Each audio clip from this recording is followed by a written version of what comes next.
Hello everyone, my name is Noor and welcome back to my YouTube channel. One of my favorite phrases that I've heard somewhere is that the way you do one thing is the way you do everything. It sounds really simple, right? But it is really powerful when you really think about it. It's really about how you approach things. The way you approach one thing is the way you approach everything. It's about your personality, it's about your habits. The smallest things in your life shape the biggest things in your life.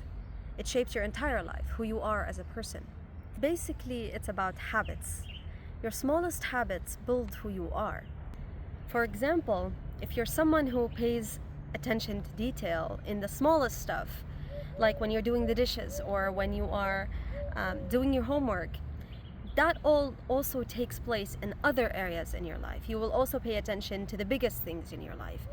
And it also goes the other way around. If you're not someone who pays attention to detail, if you're not someone who takes care of the smallest things, because it doesn't really matter, right?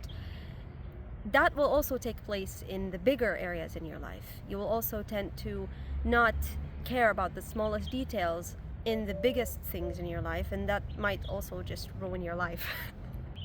This is why growing up I never cheated on exams, because even though it was simple, like, oh, it's just an exam, what, it doesn't really matter, no, but it shapes who you are as a person. It shapes what you're gonna do when you grow up and you're at work and you're doing something and there's nobody to cheat off of. The reason why it is very important is because it shows how the smallest things that you do can actually change your entire life. So let's say you want to change who you are as a person. Like me, I try to become a better person every single day. You can take one singular habit and start with that and notice how that thing will also go into the rest of your life. For example, one of the things that I started doing is that I started to incorporate self-love into everything into my life, right? Because I wanted to grow my self-love. It was very hard at first, but I focused on one area.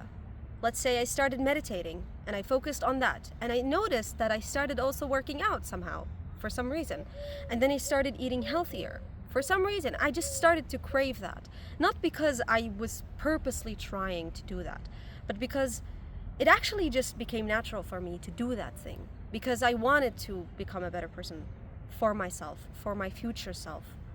So one of the things you can do is to start to pay attention to details. Start being present. Start observing everything around you. Be present even when you're doing the dishes. Be present even when you're having a cup of coffee or a cup of tea.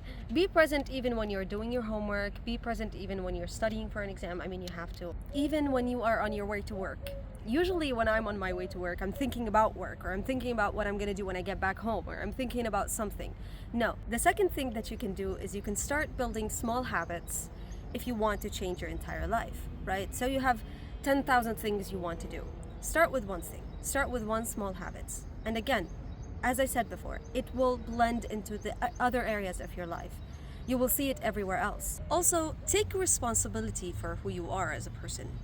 Take responsibility for your smallest actions and your biggest actions too. And start to change. Start with, again, the smallest stuff. So remember, the way you do one thing is the way you do everything. So make it count.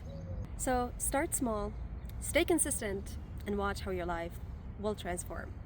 Thank you for watching this video. I'll see you next time.